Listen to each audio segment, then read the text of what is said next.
You're going to take the glasses off, are you? So. Yeah, I was actually kind of half going to put mine on, but I whipped them off. I think we should both definitely look at the old lasering. Yeah. It's very debilitating. It is. When you can't see anything, isn't 100% a sign of age, isn't it? Yeah, no, it really is. Awful. Now, we're back to Q&A. Yes. And I'm reluctant to say this, but I'm going to say it because we seem to have been inundated. But if anybody wants to send us a question, please do so to crimeworld@sundayworld.com. And we'll collate them and try and get to as many of them as we can. So where do you want to start? I'll let you start. Well, I think an interesting one actually is, do the new IRA and the INLA still exist in Dublin, and who leads them nowadays? Now, we probably can't get into who leads what for a start. Unless we want to be shut down. No, but it is an interesting question. If you go back to, I mean, it's only maybe slightly more than a decade ago, the INLA in Dublin were locked in a very serious feud with really the Liam Byrne organisation.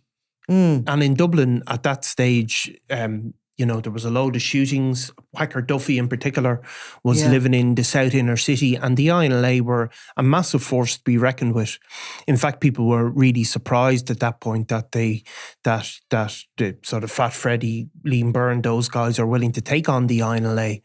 At this point now, I think they're almost disappeared in this city. Now, they still exist in Ireland, obviously in the north. They very much do exist. And there's some groupings in Limerick. There's some groupings in Limerick. There's certainly some in Louth. And Cork. There's certainly some older members of the INLA that are still involved in criminality. But as a force in the criminal underworld in Dublin, they're no match for the drug gangs and for organised crime. They're certainly never really going to be able to put it up and look for money out of them, are they? They might still sort of put the push on business people. Yeah. But no, unless a grouping comes together that, we can't say never, because unless a grouping does come together that has the violence, perhaps, of the Alan Ryan outfit. Yeah. Because he did seem to manage to put together a group of people who were willing to murder and who were willing to, terrorise. Yes, 100%. I mean, groupings and even some drug dealers. He didn't manage to do it with all of them, but... No, he did it with certainly with mid-level drug dealers in Dublin, they ended up paying up to him because they were in fear of him, and justifiably, because they committed murders in order to enforce that will. The new IRA are a different story. They absolutely do exist in Dublin. They still exist all over the country. It's obviously a nationwide organisation. But if you look back during the Troubles, certainly the INLA were the most feared criminal outfit in the country. They were the most dangerous. People like the Border Fox, Whacker Duffy in particular. These guys had a reign of terror, but they just haven't managed to replenish their numbers. And they had pockets of influence, and certainly we saw them linking in with the Mansfield situation, and that was a classic sort of late INLA operation where they were muscling around and causing hassle and, taking... They were sort of trying to take over from other terror groups, from the protection that was being offered, which essentially was just supposed to be security around the property. And so it just shows as well, even at that point, how desperate they were for the money. And they had a little pocket of influence in in Tala as well. They were quite strong there and had ties in with all of these guys. In fact, I was looking back at the Liam Byrne, the original copy when he was convicted of assault in Crumlin, and there was talk about his ties with the INLA because they were willing to act as muscle, but they were a deeply organisation that was deeply compromised by criminality. I mean, there's no doubt about it. I hate to tell you this, but you forgot where you were supposed to start. What was because that? We promised we'd start on this one. Oh, yes. So it's just a little bit, I should have taken the reins myself. This is the question, right? Okay, go on. Where is Larry Murphy now? Where is Larry Murphy? And we said we would promised we were going to go through the phenomenon of Larry Murphy when it comes to sightings of him. Yeah. So where is Larry Murphy now? As far as we know, he's still in London. Yes. Quick answer to that. He was in a relationship with a woman in the UK. He was working as a carpenter there. Yeah. The woman was an artist who found out during the early days of her relationship with him about his background, but who stayed with him. I have no idea if she's still with him now, but she certainly was up until recently enough. Yeah. That's where Larry Murphy is, living a life. Certainly working under an assumed name, I suppose it's fair to say, but a name that's not massively removed from his own one. He'd been working as a carpenter. It's like Barry Murphy or something. I won't say what it is, but he'd been mixing in the Irish community there. I think he'd been doing a lot of kind of small scale carpentry work, if you want. I mean, he was always meant to have been a very talented carpenter. That was always said about him, that he was particularly good. I think he's in and out of the pubs a bit. I'd say he's a bit of a drinker. A bit of a drinker. Yeah, he always was that, wasn't he? Kind of like, at the time he came to court and we started to delve into his background because, of course, he came before the courts on a horrific rape of a woman who he brought up into the mountains and was in the process of strangling when a couple of hunters came upon him and he fled. She survived, but quickly after he was caught in the act of that, he became the subject of investigators who were looking to see if a serial killer had operated in Ireland and, was there any links between Murphy and some of those missing women. That's his background. So, of course, he went to jail and when he came out, there was a huge amount of publicity around him. We had a full operation going on when he came out. We did. I was, I think, down around Baltinglass somewhere at a place that we thought he might have returned to because, of course, we'd no idea where he was going. Yeah. And I was there from the early hours of the morning in the dark on my own on a sort of country road, wondering about my career choices and stuff. And, because it was one of these cases because of when he was convicted. There was the sex offenders register is always spoken about in an Irish context, but it's just not like the one in the US that people probably are more familiar with from TV. So Larry Murphy didn't really have to inform people of where he was going effectively when he came out of prison. I think he did. I think he had to give an address to where he was going to be staying, but it wasn't something that was publicly available. No.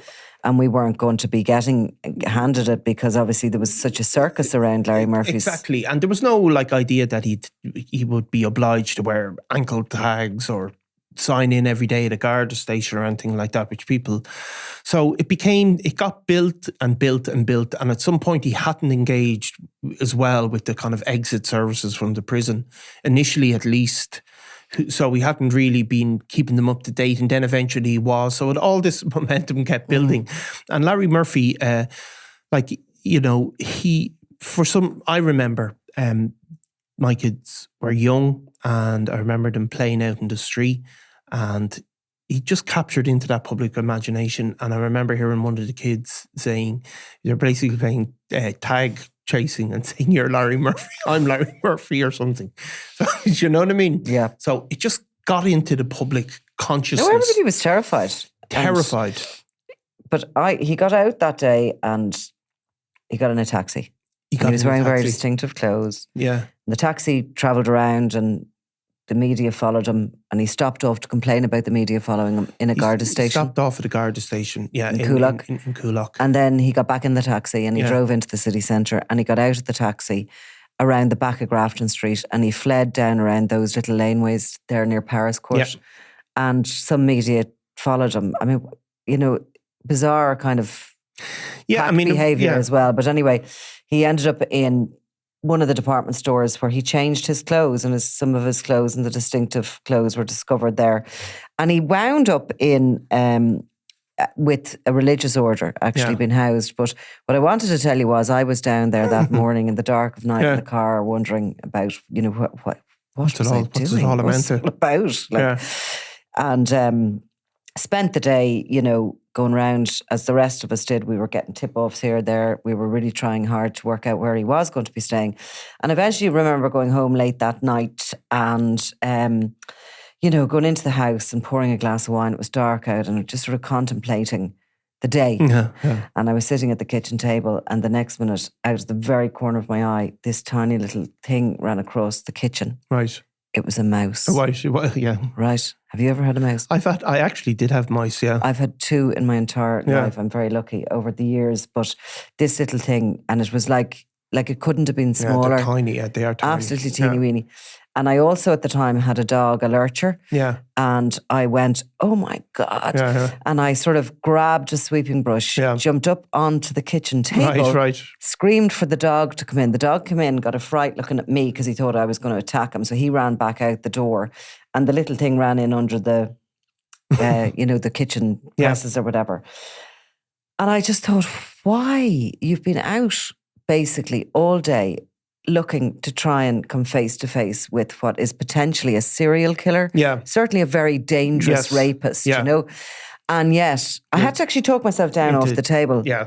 But I called the mouse Larry Murphy and caught him about 3 days later. The poor little thing, and then I felt really sorry for him. Yeah. However, you never caught the real Larry Murphy. Never caught the real Larry Murphy. Because you have on many occasions gone and looked for the real I've been deal. Unlucky, yeah. You know. Anyway, we shouldn't really be laughing about Larry Murphy because he is a very serious figure. And I mean, look. It's just there was a kind of a bogeyman thing to him. No, there 100% was. So look, I mean, Larry Murphy, his crime was part of the reason he became notorious because the sheer savagery of his crime.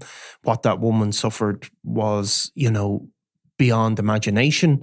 She very bravely gave evidence, and there is no doubt she was going to be killed, except for just by fortune, a couple of local hunters just came across her. So really brutal. I suppose what I'm saying is that it was just one of them stories. I mean, there have been other people that have committed crimes on a similar level to Larry Murphy, but for some reason it got stuck in the public's head. It's very, and what happened then in the aftermath was we just kept getting these sightings of Larry Murphy. Larry Murphy I just saw him buying corned beef. And buying corned beef in the corner shop. I mean, there was guys with red hair who were getting, who had moved into locations. Any one of them was getting. It was just... And actually the thing about Larry Murphy was, he was such a sort of unusual pallor. Yeah. And had quite a distinctive face, actually. He, of course, went to Amsterdam initially and then wound up in the UK. And where people like to think that Larry Murphy's under daily surveillance. I can tell you he won't be. No, he's definitely not. And I think the guards are aware of where he is. I don't think it's a matter that he's disappeared. I mean, he spent time in Barcelona, he spent time in Amsterdam. There was some quite sketchy things suggested about Amsterdam. He was obviously, Amsterdam is famous for its sort of wild living. I mean, Larry Murphy is a sinister and dangerous person. There's no doubt. Yeah. And if you look at, I mean, in even in recent times, obviously there was a file was sent to the DPP in relation to the disappearance of Deirdre Jacob, and certainly the guards attempted to bring a murder charge. The DPP didn't bring that murder charge eventually. So the suspicions of what he has done remain. However, he is, as of this point, a free man who has managed to stay out of attention from the police for the most part. But the guards are aware of where he is. But the idea that he's being checked up. And I mean, I wouldn't be that confident of that, to be honest. No. It's a long time he's been out. I mean, we're saying he's in London. We don't really know. We know that from the last time we were able to establish where he was, that he was in London. I mean, how do you keep an eye on somebody who can just disappear into the ether? No, I mean, I think if there's certainly, you can, if the guards sought to find out where he'd been using his bank cards recently, they probably could. I mean, I think that sort of information would be possible to get. But no, they're not checking up on him. I mean, the woman that he was with, who we had some dealings with, was like a very kind of, not to get into her specifics of what she did, she was a very sort of soft looking, kind of hippie type of woman. And you just wonder, Well, she presumably thought she could fix him. And a lot of women like that could end up with those very sinister people. And the thing about Larry Murphy is he can survive anywhere. This is sort of part of his psychology. He is this sort of predatory lone wolf as such. And he could survive in Barcelona, where he was for a period of time. He could survive in Amsterdam. He could survive in London. He doesn't need those family connections or anything like that, even though he had all that for one half of his life before this happened. He survived very well in prison. Yeah. He got on extremely well. He got on well with the staff, with the other inmates. Hung around with very few and didn't reveal too much, but certainly got on fine.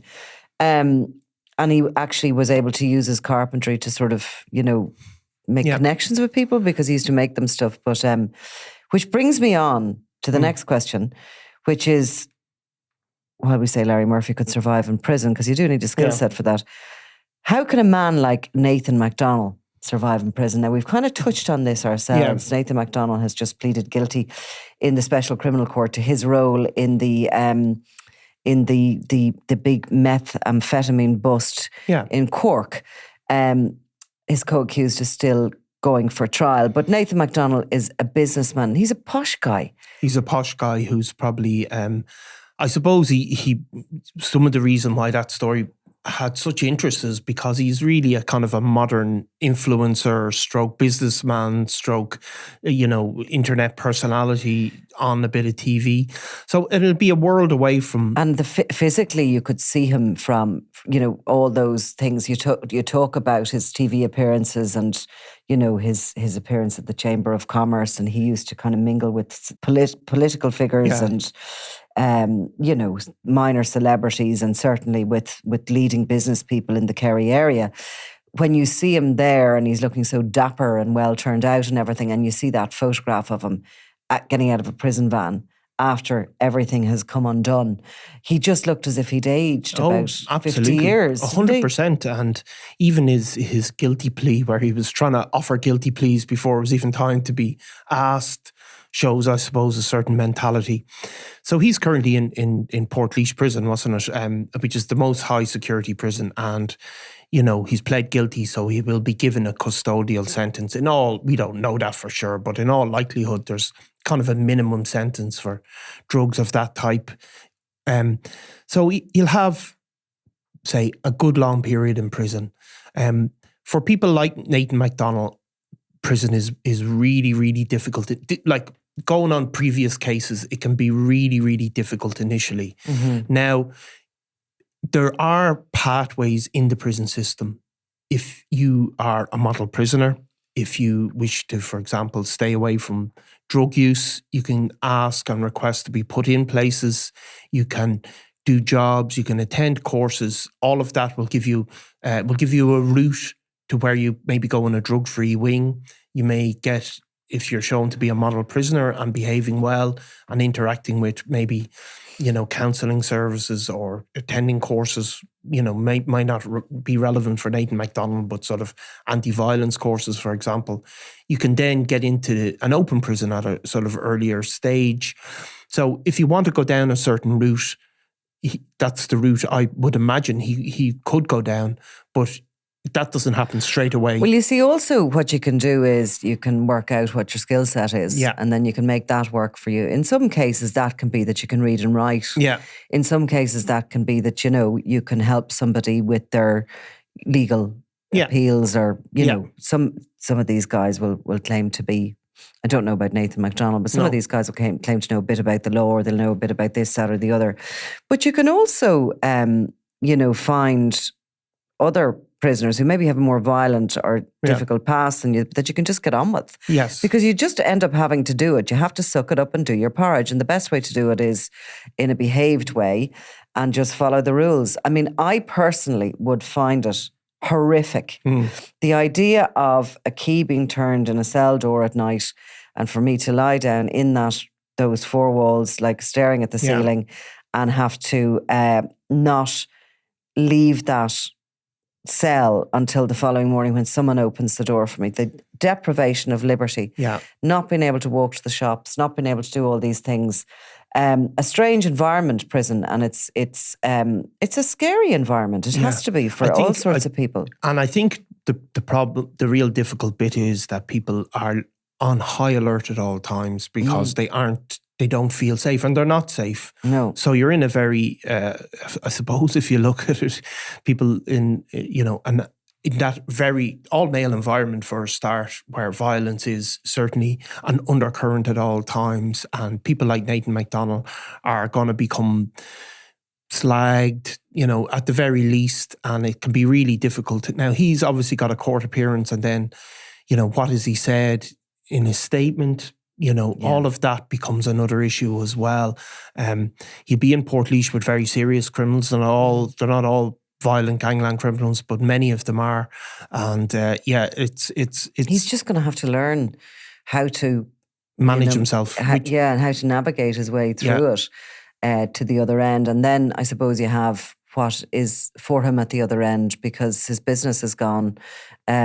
Decisions probably made in greed have cost him a lot. Yeah, they're going to blight the rest of his life effectively.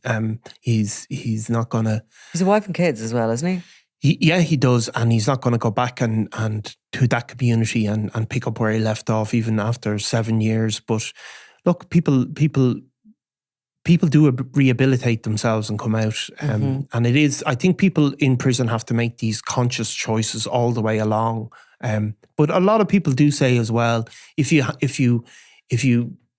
behave yourself and are reasonable to people, you can be left alone in prison to a degree as well.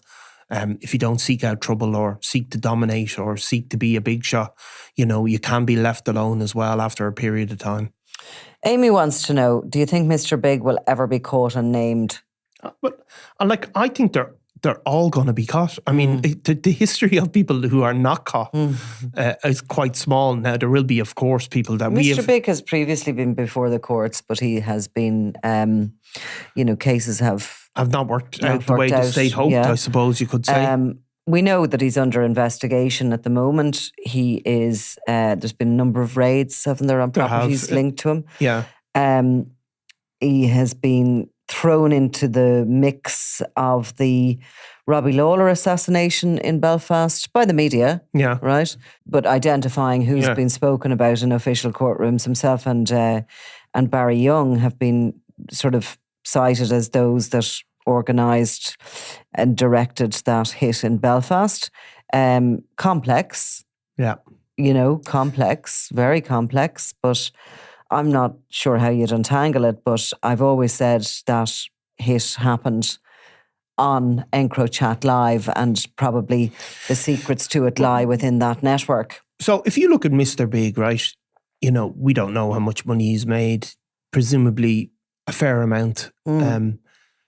He's of a certain age. He's not a young man, not an old man either. Why would he not just retire now? At this moment, why would he not walk away? They just don't seem to be able to. Yeah, I mean, that's the interesting thing a bit about it. Now, obviously, things he's done in the past can come back to haunt you a decade later, even more later. But the amount of them that just, at the moment... if you were Mr. Big, I'll ask the question. If you were Mr. Big, and of course you are in your own fiefdom. Yes. But... what would you be doing just now, knowing that the eye of the state is on you, knowing that you're under investigation on a number of fronts, probably, knowing that there might be something for you in Belfast around a gangland murder? There might be. So what would you do if you were him? Well, I think I'd walk away. Where to? Well, Thailand or somewhere like that. I mean, I'd get out. Why Thailand? Well, I wouldn't go to Spain, or I wouldn't go to where you could bump into these people. Somewhere I'd go and leave it. Now, the problem... Sweden, one of those fabulous sort of Nordic countries. Yeah, maybe. I mean... And then you could holiday in the sun. Exactly. Over the winter. I mean, look, if you look at... But surely he's enough money. Well, and you never know with these guys, because they might have money, but they may have debts, and it may all be... So they can be all juggling their liquidity. And were you saying Thailand because you wanted to stay out of reach of a European arrest warrant, Mr. Staying out of living somewhere relatively cheap. Would you get into the States? I don't know if I mean, you need more money. That wouldn't be a certain safe haven anyway. No, and you need more money. I mean, if you go to somewhere like Thailand, you could buy a bar and rent out. So what do you have to leave behind if you do that? I mean, he has very little assets in this country in his name. You're not talking about assets. Yeah. Well, I mean, family ties and all of that, but at least you're a free man and you can come and go as you please. Is it practical though? it's practical. To leave everything you know and your family and your wider family and your friends. And I tell you, one of the problems is that, you know, he's been linked to not just the Robbie Lawler murder, many other violent crimes and murders as well, some of which he may have played a minor role putting people together with, you know, arranging things. I mean, for example, the murder of Alan Ryan, he was certainly heavily linked to it. So the problem for these guys is if they're not selling drugs and controlling a gang and they just want to retire and sit in Dublin, they instantly become much more vulnerable. Of course they do. Because it's the money and the drugs that keep them in a position of power. They keep being able to pay people. People keep having to keep them happy.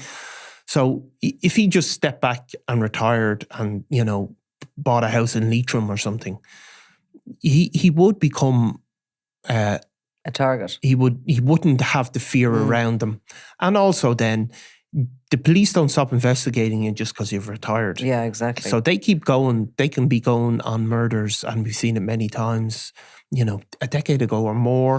So you have to stay on the train. There's no chance of you getting off at the next But there's station. no chance of getting off at the next station and staying in Ireland and just letting it go. So, yeah, I mean, that's probably the main reason, as well as the reason that they get into it anyway, which is the buzz and the thrill, way more important than like the what money. would you do in Thailand if you were there? Would you sort of buy some deck chairs and rent mopeds and buy a bar and rent mopeds? And I mean, are you going to, but as somebody like him who's lived on that high level of risk. Well, have you not? Well, but you know what I mean? Like, you know, would I do it? I mean, I don't know. Is somebody like him that's lived on that high level and at that top level of power able to just go and rent out mopeds? Just be a regular guy renting mopeds. How would you deal with the customers like? Well, I don't know. You see, this is the question. And then what does happen as well is, you know, this may be relevant to people like Jerry Hutchin who goes to retire in Lanzarote, but then does he just see a couple of little opportunities for this and that and I can put you in touch with somebody who can do this, and all of a sudden they get sucked back into something. I mean, that's also a possibility, you know. For sure. Right, we'll finish up with one more. And who will we take? Because we have our regulars who always feature the likes of Liam Byrne, Jonathan Dowdall. Who would you like to go for here? Well, I'll do this one. Of all the gangsters you've met, who surprised you the most personality-wise? Now, obviously, we can't talk about everybody you've come across one way or the other. But I suppose the one that surprised me most that I met that I could talk about would be Dutchie Holland. Dutchie Holland obviously has passed away. He was the prime suspect and named as such for the murder of Veronica Guerin. He was, I suppose, he was certainly a member of the Gilligan gang, but probably a type of sort of lone wolf that had been recruited by the Gilligan gang because of his reputation as a hitman, as a sort of fearless, violent criminal. He had that reputation in the underworld. He'd been a bank robber. He'd kind of been a solo odd bank robber who went in and robbed banks on his own. So Dutchie Holland was probably the most feared hitman of his day. And when he came out of prison, he was older. He'd done time for drug offences. And I'd met him. I met him a couple of times, but I met him once. For coffee, like, you mean? I met him for coffee. It was to do with another story, and he wanted to get something else out about a sort of court case he was bringing. I can't even remember the specifics. So I met him down around Abbey Street. I mean, it was like meeting your granddad. Do you know what I mean? Yeah. I mean, it was really, really strange. Like he probably was one of those odd people anyway who get involved in criminality. But I met it wasn't just that. I think we were talking recently about guys who have a presence and that, but he had a grandfatherly presence at that stage, and he was very polite, so compartmentalized. Yeah, quite very well spoken, very kind of pleasantly engaging, and he was quite religious. And I was kind of asking him a bit about that.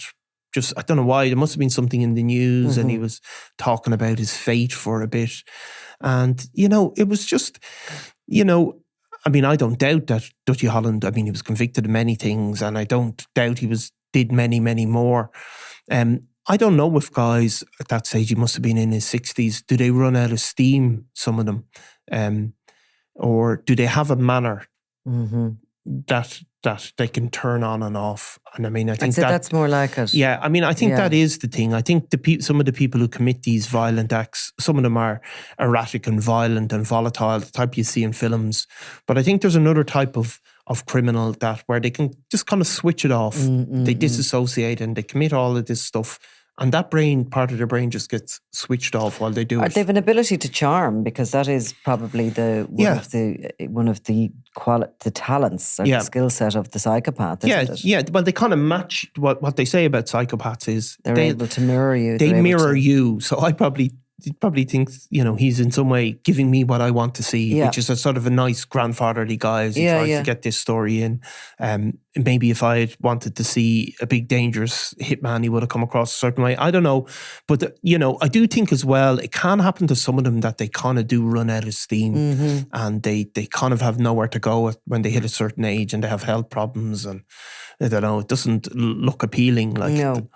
Because what happens is, of course, they have a reputation and that might make them last so long, but they certainly don't have the backup of it anymore, Yeah, no, for sure. I would say I have met a huge amount of people that have surprised me a lot that I unfortunately can't discuss. But one I can, and I've written about before, is a guy called Noel King Size Duggan, who I doorstepped many years ago after Gilligan was getting out of prison. I had heard that he was one of them that was asked to contribute some money to the pot for Gilligan, and that he, under no uncertain terms, said that he wasn't giving a penny. So I called to the door and asked him about this, and he invited me in and offered me coffee, apologised that he only had instant. Gave me some interesting quotes on the next day's newspaper at the time it was, about how Gilligan could rot in hell or something like this. They were quotes that were headlineable, if you know what I mean. So, and I went on my way, and of course I had come not alone to his house. I had travelled in a sort of one of the surveillance cars with Jews. And when I had knocked on the door, I'd stood sideways and the photographer taken a picture of him. And so... In his dressing gown, In his dressing gown, yeah. He was in his dressing gown and he had a pair of flip-flops on his feet. So he wasn't at his best, but nonetheless, we've got this photograph. So that was used the next day on the front of the paper along with whatever the headline was. And I happened to be at, one of these arty market things, buying sourdough bread or whatever, my Sunday afternoon, totally different to my Saturday afternoon. And I get this phone call, and it's from Duggan. Yeah. And I thought, oh my God, this is it. I'm dead now because of this. Not dead, literally. Not literally, obviously. But I just thought, he's going to be not happy about this at all. And he was roaring laughing. And he says down the phone to me, make sure the next time you're calling to warn me, and I'll put on my best Hugo Boss suit. And he found it amusing, the whole thing, and he giggled at it. And he was that kind of a personality. I used to keep in touch with him a little bit over silly things, like he was, the price of cigarettes and the budget, because of course he was Mr. King Size. Yeah, he was called that because he was cigarettes, big cigarette smuggler. Yeah. And he'd give me a quote that that's criminal. They're putting up the cigarettes and this kind of thing. So he had a sense of humor.